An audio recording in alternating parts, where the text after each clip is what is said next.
முத்து கடல் பதித்து 3 நெடி வளர்த்து கற்றை களை மிகுந்த தாயகமே, கற்றங்கடல் மீது கரங்களில் விளையாடும் காவலன் தென்பாண்டி வையகமே, நதியில் விளையாடி தன்னன் மடியில் தமர்ந்த தமிழ் தாயின் தலைமகன் கூத்தன் இருந்தான், அரசன் அங்கிருந்தான், வார்த்தை தமிழுக்கு வழங்கிய தமிழ் வேந்தன் கம்பன் இருந்தான், வயதான தமிழ் பாட்டி அவை இருந்தான், அரசியலிலும் புதுகலமாய் புடைசூழ நாடறிந்த புகழேதி நக்கீர நன்னக நவசலை பொன் சாத்தான் மூவர் மாசாத்தி சிலம்படுத்த கொள் காவலர்கள் மூவருமே காத்திருந்த வாழங்கு காவலன் நம்பி பாட்டெடுத்த அவன் தம்பி எத்தனை பேர் அத்தனை பேரும் மொத்தமாய் சேர்த்து யாப்பல்லா பாடலிலும் யார்த்தரும் கவிதையிலும் மாப்பல்லா போல் மடியில் வாங்கி காப்பல்லார் தமிழ் நிலத்தில் காலமெல்லாம் வீட்டிருக்கின்ற மூப்பிலா தமிழார் டெல்லி தமிழாகிய உங்களை வணங்கியுடைய உரையை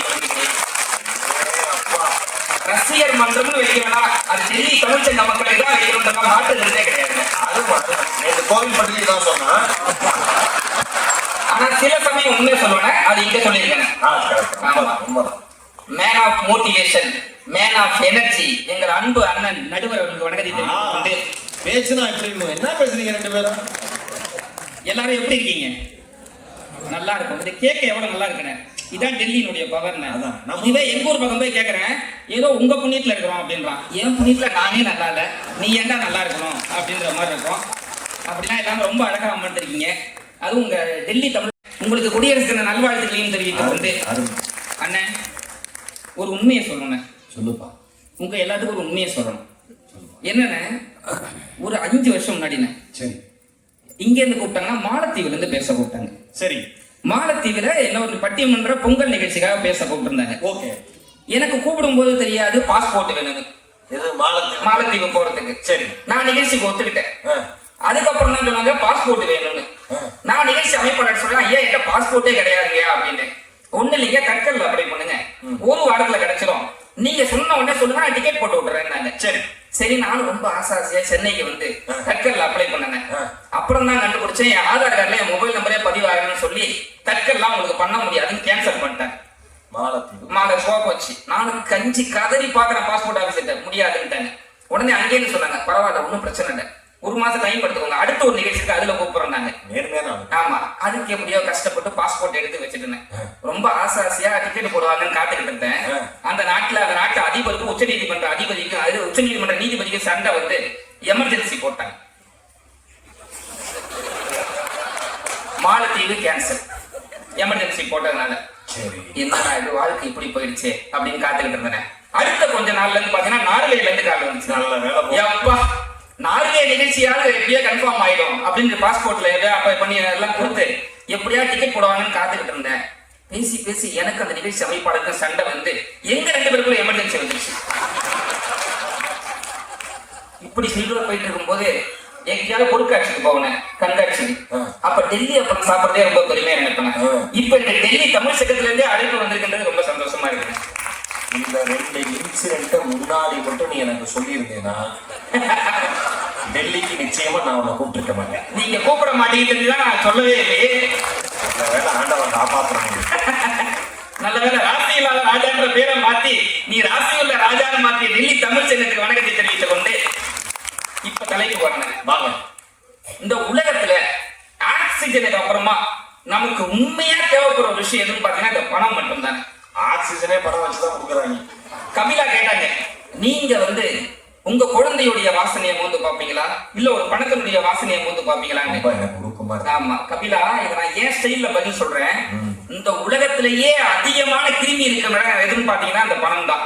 ஆனா அதை வாங்குவதற்கு எந்த கைகளும் சுத்தம் பார்ப்பதில்லை அப்படின்றதுதான். பணம் பற்றும் செய்யும், ஆனா இவங்க சொல்ற குடும்பம்ன்ற பாசம் வச்சு செய்யும். பணம் பற்றும் செய்யும், குடும்பம் வச்சு செய்யும். நீ காலையில சென்னை ஏர்போர்ட்டுக்கு வந்தேன். ஒரு ஆட்டோக்காரர் தான் என்னை வந்து கொண்டு வந்து விட்டேன். அந்த ஆட்டோல பின்னாடி எழுதி வச்சிருந்தாரு, சுடுகாட்டு பேயை நம்பு, சொந்தக்கார நாயை நம்பாரு. அவர் எவ்வளவு பாதிக்கப்பட்டிருக்காரு அப்படின்றத நீங்க பார்த்து புரிஞ்சுக்கணும். என்னோட கடுமையா அடி வாங்கியிருப்பாங்க. காந்தி நாட்டுக்காக பாடுபட்டார் என்றால் காந்தி நோட்டுக்காக தான் நீங்க நாடே பாடாப்பட்டு. நான் கேட்கிறேன், டெல்லியில நீங்க எல்லாம் வந்திருக்கீங்களே, இன்னும் குடும்பத்தை வழக்கமா வந்திருக்கீங்க, பொருளாதார வழக்கத்துல தான் வந்திருக்கீங்க, நல்லா சம்பாதிச்சு ஊர்ல கெட்டா வாழணும் தான் நீங்க வந்திருக்கீங்க. அப்படின்ற போது பொருளாதாரம் தானே முக்கியம். ஆனா எனக்கு ஒரே ஒரு ஆசை தானே உண்டு, உங்களை மாதிரி ஒவ்வொரு மேடைக்கு லட்ச லட்சமா வாங்கணும், கோடி கோடியா சம்பாதிக்கணும். சொல்லலாம், மக்களை எவ்வளவு வேணா கை தட்டலாம். எனக்கு என்ன வருதுங்கிறது எனக்கும் தமிழ் சங்கத்துக்கு மட்டும்தான் தெரியும். ஒவ்வொரு வினாடிக்கும் நான் பேசி பேசி வாங்கியிருக்கேன். நீங்க என்ன வேணா வாங்குங்க, எனக்கு ஒரு 50,000 கொடுக்காம போயிடுவீங்க. அப்படியே நான் கொடுத்தா நீங்க திருப்பி கொடுக்காம போயிடுவேன். நான் திருப்பி கொடுத்தா நீங்க என்ன பதில் வாங்கவா போவீங்க? நீங்க பொண்டாட்டி வாங்கிப்பா. ஓ அப்ப நீ பேச வரல, வழிப்பறி பண்ண வந்திருக்க.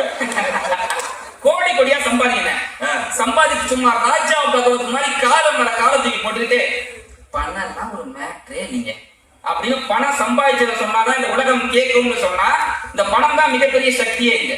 அது கொடுக்கக்கூடிய உற்சாகம் மிகப்பெரிய உற்சாகம். இப்ப சமீபத்துல ஒரு புத்தகம் சக்க போட்டுக்கிட்டு இருக்கு. என்ன புத்தகம் உங்களுக்கு எல்லாருக்கும் தெரியும்? என்ன புத்தகம்? ஒரு பையன் படிக்கிற வாங்கி வச்சிருக்காங்க, எல்லாருக்கும் தெரியும். சைக்காலஜி ஆஃப் மணி அப்படின்ற புத்தகம். அரவிந்த் சாமி சொன்ன உடனே அத்தனை பேர் வாங்கி குவிச்சாங்களே, அதுதான் பணத்தினுடைய மதிப்பு. அது கொடுக்கக்கூடிய மகிழ்ச்சியே தனி. பணம் சார் உளவியலும் தமிழாக்கம் இருக்கு, நல்ல புத்தகம் தான். ஆனா வாங்கி படிக்கணும். ஆனா எனக்குன்னு சமீபத்துல திருமணம் ஆச்சு சொன்னாங்க. எனக்கு உனக்கே அப்புறம் தெரியுமா? தெரிஞ்சுக்க நானுமே தெரிஞ்சுக்கிறேன் பேசுறதுல. திருமணம் ஆச்சு. ஆனா என் கல்யாணம் என்னைக்கு தெரியுமா ஆச்சு? ஜூலை 12ஆம் தேதி ஆச்சுன்னு. சரி, நான் வந்து ஒரு 12 வருஷமா டிவிகள்ல பேசிட்டு இருக்கேன், ஒரு நூற்றுக்கணக்கான தொலைக்காட்சிகள்ல பேசிருக்கேன், சன் டிவில ரெகுலராகவே பேசியிருக்கேன். ஆனா ஏன் கல்யாணத்தை பத்தி டெல்லியில இருக்காது தெரியுமா? தெரியாது. உங்களுக்கு தெரியாதுல்ல? தெரியாது. ஒருத்தருக்கு மட்டும் தெரிஞ்சிருக்கு, ஆனா மீதி இத்தனை பேருக்கு தெரியல. ஆனா ஏன் கல்யாணத்தடி ஒரு கல்யாணம் நடந்துச்சு, அந்த கல்யாணத்தை உலகமே பேசிச்சு. அவர் தான் ஆனந்த் அம்பானி.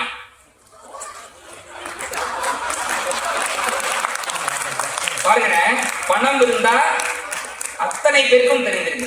அப்ப இந்த பொருளாதாரம் எவ்வளவு பெரிய மகிழ்ச்சியை கொடுக்குது. அது ஏன் அத்தனை பேருக்கு தெரிஞ்சதுன்னு சொல்லு. ஏன்னா பணம் இருந்ததுனால இல்ல, அவன் கூப்பிட்டான் நிறைய வாங்க.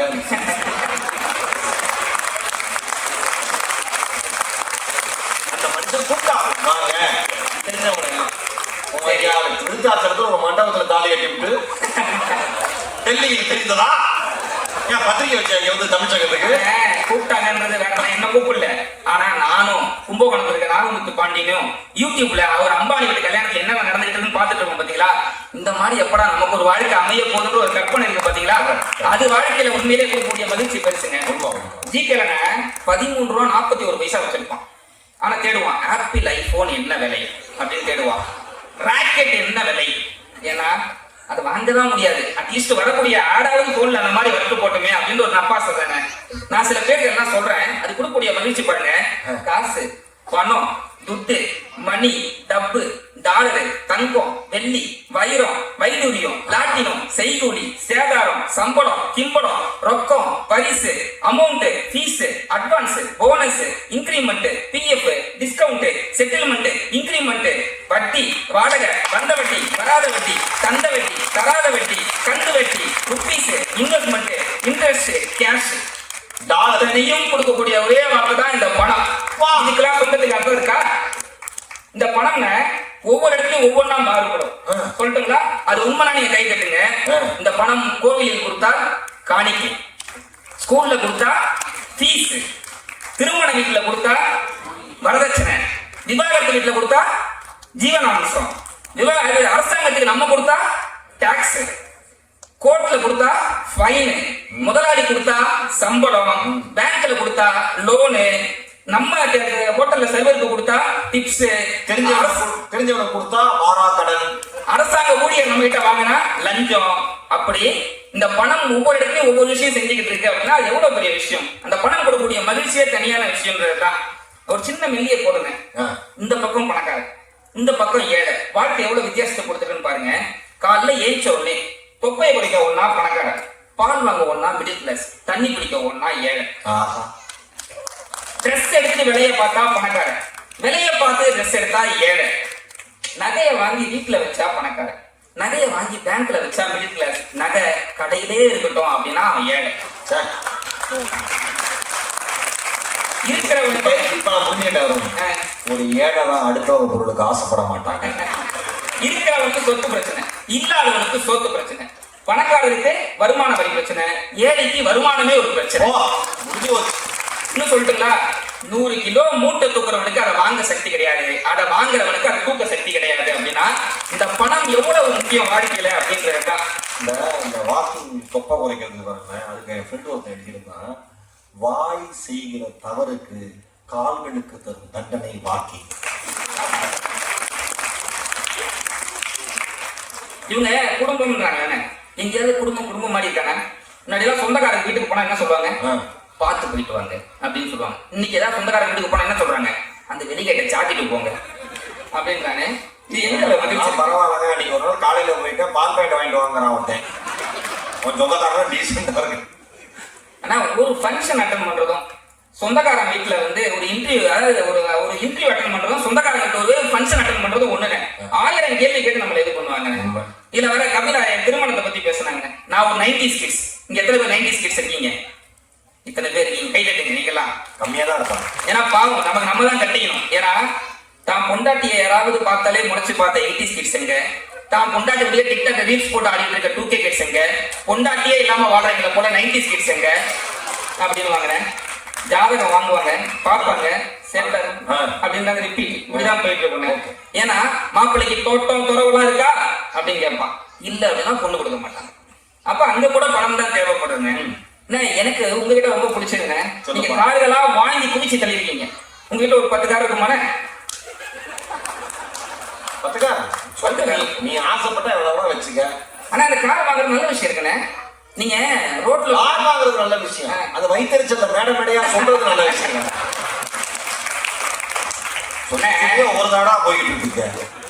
அண்ணே ரோட்ல போனா நாய் குடைக்கணும், கடிச்சிருமோன்னு பயமா இருக்கும். கார்ல போனாலும் நாய் குடைக்கும், ஆனா நாய் கடிக்கும்னு பயப்படாது, நம்ம பயப்பட மாட்டோம். ஏன்னா காருக்குள்ள உட்கார்ந்து இருப்போம். இப்ப நாயை திருத்த முடியாது, நம்ம தான் கார்ல போறதுக்கு வாழ்க்கையை முன்னேற்றோம். அதுதான் வாழ்க்கையினுடைய மிகப்பெரிய மகிழ்ச்சி. பொதுவா ஒருத்தன் நல்லா ஆகிற மாதிரி சொல்றான், நல்லா இருக்கிற மாதிரி இருக்கு, நல்லா ஆகாத மாதிரி நல்லதான் இருக்கு. சில பேர் கொஸ்டினுக்கு ஆன்சர் எழுதுவாங்க. அந்த மாதிரி இரண்டாம் போது ஏன் நடந்ததுன்னா ஒரு பையன் கேட்டிருக்கான், ஏன் நடந்தது, எதற்காக நடந்தது, என்ன அவசியம், 4 மக்கள் எழுதியிருக்காங்க, ஆன்சர் இல்ல. இப்ப எனக்கு ஏன் நடந்ததுன்னு எனக்கு நடக்குது ஏதோ. உங்களுக்கு நீச்சல் தெரியுமாண்ணே? அடுத்ததா நீச்சல் தெரியுமா? உண்மையா தெரியாது. தெரியாது, அதுதான் எனக்கு வேணும். இப்ப அப்பா இப்ப நீங்க ஒரு பெரிய குளத்துல விழுந்துறீங்க, ஆழமான குளம். ஒரு எக்ஸாம்பிள் தான், ஒரு நல்லதே வராதா.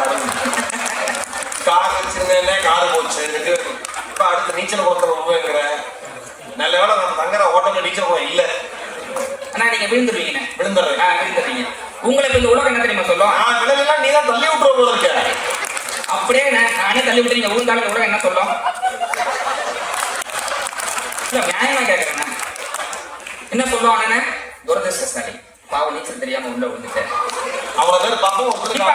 ஏதோ கடவுள் புண்ணியம் நீங்க தப்பிச்சு மேல வந்துடுறீங்க. இப்ப இந்த உலகம் என்ன சொல்லும், பரவாயில்ல ஈரோடு மகேஷ் அதிர்ஷ்டசாலி. இப்ப அதே ஈரோடு மகேஷ் நீச்சல் தெரியாம குளத்துல இருந்து மேல வரும்போது 2 மீனை கையில பிடிச்சிட்டு வந்தா அந்த உலகம் என்ன சொல்லும், பரவாயில்லையா ஈரோடு மகேஷ் புத்திசாலின்னு சொல்லுதுன்னு சொன்னா இந்த உலகம் பணம் சம்பாதிப்போனை மட்டும்தான் கொண்டாடும் அப்படின்றதுல மாற்று கருத்தே. எந்த நீச்சல் குளத்துக்குள்ள மீனை விட்டுருக்காங்க? குளம் தான் மாத்தம், நீச்சல் குளம் தான் சொல்லுங்க. அவர் வக்கீலுங்க மாத்தி மாத்தி பேசுவாங்க. அதனாலதான் ஒருத்தன் கவிதை எழுதினான், எனக்கும் என் அண்ணனுக்கும் வயல் வரப்பில் சண்டை, சண்டை வழக்கானது, வழக்கு கோர்ட்டுக்கு போனது, இப்பொழுது வக்கீல் நிலத்தை உழுது கொண்டிருக்கிறார். அந்த மாதிரி இருக்காங்க நிறைய நல்ல வக்கீல் இருக்காங்க. நான் நல்ல வக்கீல் தான். எங்க அடுத்தவனை தள்ளி விடுறேங்கிற, அதான் காப்பாடு மேல கூப்பிட்டு வந்துட்டேன்ல. எங்க கூப்பிட்டு வந்தேன் நானா, மீன் எடுத்துட்டு மேல வரேன். இந்த உலகத்துல பணம் எவ்வளவு முக்கியம்ன்றது ஒரே ஒரு விஷயம் சொல்றேன், இது பார்த்தாலே தெரியும். ஒருத்தர் என்ன பண்றா, ஒரு ஓவிய கண்காட்சிக்கு போயிருக்கான். சரி, அங்க நிறைய ஓவியங்கள் மாட்டிருக்கிறாங்க. இவனுக்கு அங்க ஒரு ஜமீன்தார் ஓவியம் ரொம்ப பிடிச்சு போச்சு. அதை வாங்கணும்னு நினைக்கிறேன். அது எவ்வளவுன்னு கேக்குறாங்க, 1500 ரூபான்னு சொல்றான். அன்னைக்கு நீ விட்ட பாத்தீங்கன்னா 500 ரூபாய் கம்மியா இருக்கு, 1000 ரூபாய் தான் இருக்கு. சரி அடுத்த வாரம் வந்து வாங்கிக்கலான்ட்டு அடுத்த வாரம் அந்த 500 ரூபாய் எப்படியோ பணம் கஷ்டப்பட்டு ரெடி பண்ணிட்டு போறாங்க. போனா அந்த ஜமீன்தார் ஓவியம் அவனுக்கு காணும். இவனுக்கு ரொம்ப வருத்தமாயி போச்சு, நம்ம வாங்கணும்னு நினைச்சோம் ஆனா வேற யாரோ வாங்கிட்டாங்க போல அப்படின்னு கஷ்டப்பட்டு வந்துட்டாங்க. ஒரு மாசம் கழிச்சு அதே பையன் அவன் ஃப்ரெண்டு வீட்டுக்கு போறான். அவங்க ஃப்ரெண்டு வீட்டுக்கு போனா நடு ஹால்ல அந்த வாங்கணும்னு நினைச்ச ஓவியம் ஜமீன்தார் ஓவியத்தை மாட்டி வச்சிருக்கிறாங்க. இவனுக்கு ரொம்ப சந்தோஷம், நம்ம வாங்கணும்னு நினைச்சோம் நம்ம ஃப்ரெண்டு வாங்கிட்டான் போல, ஆனா நம்ம காட்டிக்காம இருப்போம் அப்படின்னு ஃப்ரெண்டு வந்தோடனே கேட்டான், மச்சான் இவர் யாருடா அப்படின்னு. அதுக்கு அவன் சொன்னான், அவர் எங்க தாத்தாடா, அந்த காலத்துல பெரிய ஜமீன்தாரு அப்படின்னா. அப்ப இவன் நினைச்சானா, அன்னைக்கு மட்டும் 500 ரூபா இருந்தா அவர் ஏன் தாத்தா வாய்ப்பாருன்னு சொன்னான்.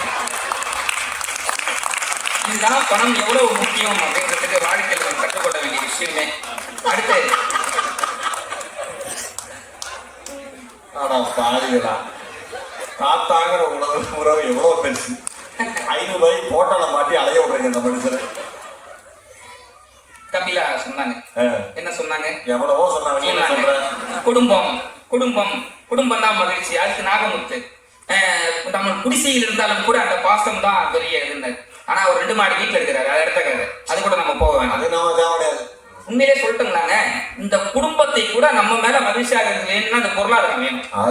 ஏன்னா ஒரு மந்திரவாதி என்ன பண்ணா, ஒரு டம்ளர் தண்ணியில இருந்து கட்சி படுத்தாங்க, எல்லாம் கை தட்டலாம். பக்கத்துல இருந்த ஒருத்தன் முடிச்சு பார்த்துருக்கான். பக்கத்துல இருந்து கேட்டான், ஏன்டா ஒரு டம்ளர்ல இருந்து இம்மா பெரிய கட்சி படுக்கிறாரு, ஏடா முறைச்சு பார்த்துட்டு இருக்க அப்படின்னு.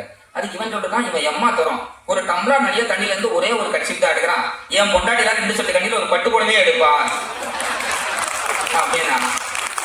பெண்களுக்கு நவனிக்கு தேவை காஞ்சிப்பட்டு, ஆரணிப்பட்டு, பனாரஸ்பட்டு. அதை வாங்கி கொடுக்குற மாதிரி ஆண்களுக்கு கஷ்டப்பட்டு, கடன்பட்டு, மானங்கட்டு, வெக்கங்கட்டு, துன்பங்கட்டு வாங்கி கொடுத்துருக்கோமா இல்லையா? கல்யாணம் எவ்வளவு? இப்பதான் 6 மாசம் ஆகுது. என் மனைவி கேட்டாங்க, என் மனைவி என்ன கேட்டா, மாமா மாமா இந்த வாரம் ஃபுல்லா என்ன துணி கடைக்கா கூட்டு போனீங்க, அடுத்த வாரம் ஃபுல்லா நகை கடைக்கா கூட்டு போங்கன்னா. நான் சொன்னேன், போலாமா. அதுக்கு அடுத்த வாரம் ஃபுல்லா கோயிலுக்கா போலாம். அதுக்காக ஏன் மாமா பிச்சை எடுக்கதான்? அப்ப பொருளாதாரம் கஷ்டம். கஷ்டம் பொருளாதாரம் கஷ்டம். இப்பயும் சொல்றேன், இப்பயும் அதான் சொல்றேன், பொருளாதாரம் கஷ்டம். இப்ப என் பொண்டாட்டின 12 மாசத்துக்கும் 12 புடவை கேட்கறாங்க. கஷ்டம் தான் எனக்கு. ஜனவரி மாசம் பொங்கலுக்கு புடவை கேட்கறா, பிப்ரவரி மாசம் லவர்ஸ் டே அதுக்கு கேட்கறா, மார்ச் மாசம் மகளிர் தினம்னு ஒரு நாள் வருது, அதை ஞாபகப்படுத்தி கேட்கறாங்க, ஏப்ரல் மாசம் தமிழ் புத்தாண்டு அதை வச்சு கேட்கறாங்க, மே மாசம் சம்மர் கலெக்ஷன் சொல்லி அதுக்கு ஒரு ட்ரெஸ் கேட்கறாங்க, ஜூன் மாசம் குழந்தைக்கு யூனிஃபார்ம் எடுக்கிற சாக்குல அதுக்கு ஒரு ட்ரெஸ் கேட்கறாங்க, ஜூலை மாசம் கல்யாண நாள் ஒரு கிரகத்தை ஞாபகப்படுத்தி கேட்கறாங்க, ஆகஸ்ட் மாசம் ஆடி தள்ளுபடி ஒரு வண்டியை தள்ளுபடி கேட்கறாங்க, செப்டம்பர் மாசம் பாத்தீங்கன்னா கேரளாக்காரங்க ஓணம் கொண்டாடுறாங்களோ இல்லையோ, இவங்க கூட வாங்கி ஓணம் கொண்டாடிட்டு இருக்காங்க. அக்டோபர் மாசம், நவம்பர் மாசம் தீபாவளி, டிசம்பர் மாசம் கிறிஸ்துமஸ் கூட விட்டு வைக்கிறது இல்ல. 12 மாசத்துக்கும் 12 புடவை வாங்கி கொடுக்கணும். அதுக்கு பொருளாதாரம் வேணும். அந்த பொருளாதாரம் மட்டும் நீ என்கிட்ட இருந்துச்சுன்னா அன்னைக்கு என் குடும்பத்துல நான் தான் ராஜா, எனக்கான எல்லா சந்தோஷமும் அங்க கிடைக்கும் அப்படின்னா அதுக்கு நிச்சயமா பொருளாதாரம் தேவையில்லையே. மகிழ்ச்சி ஏற்படுத்துறதுக்கு பொருளாதாரம் வேணும். கண்டிப்பா வேணும். ஏன்னா இந்த பொருளாதாரம் இல்லைன்னா உண்மையிலே வாழ்க்கையில மகிழ்ச்சி கிடையாதுன்றதுதான் உண்மையே. இன்னைக்கு பர்த் சர்டிபிகேட் இருந்து டெத் சர்டிபிகேட் வரைக்கும் எது வாங்கினாலும் இந்த நாட்டுல இன்னைக்கு பணம் தான் தேவைப்படுகிறது. அப்படின்ற போது என்னுடைய பேச்சு நிறைவா நான் ஒரே ஒரு செய்தியை வச்சு நான் முடிக்கிறேன். சொல்லுப்பா.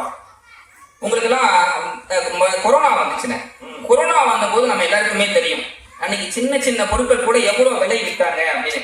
ஆக்சிஜன் சிலிண்டர்கள் வாங்க வழி இல்லாம எத்தனையோ குடும்பங்கள் அன்னைக்கு நடுத்தரில் நின்றாங்க அப்படின்னா, அன்றைக்கு அந்த பணம் மட்டும் இருந்துச்சுன்னா அந்த ஆக்சிஜன் சிலிண்டர் எத்தனை பேர் வாங்கி முடிச்சிருப்பாங்க அப்படின்ற போது கொடுக்கக்கூடிய மகிழ்ச்சி பெரிய விஷயம். அதாவது அவ்வை பாட்டி தான் சொன்னாங்க, அறம் செய்ய விரும்பு அப்படின்னு. நான் சொல்றேன், நீங்க எல்லாரும் பணம் செய்ய விரும்புங்கள், பணம் செய்வதை காதலியுங்கள், அதை ஒரு என்டர்டெயின்மெண்டா பொழுதுபோக்காக சினிமாவை போல ரொம்ப மகிழ்ச்சியோடு பணத்தை சம்பாதிங்க.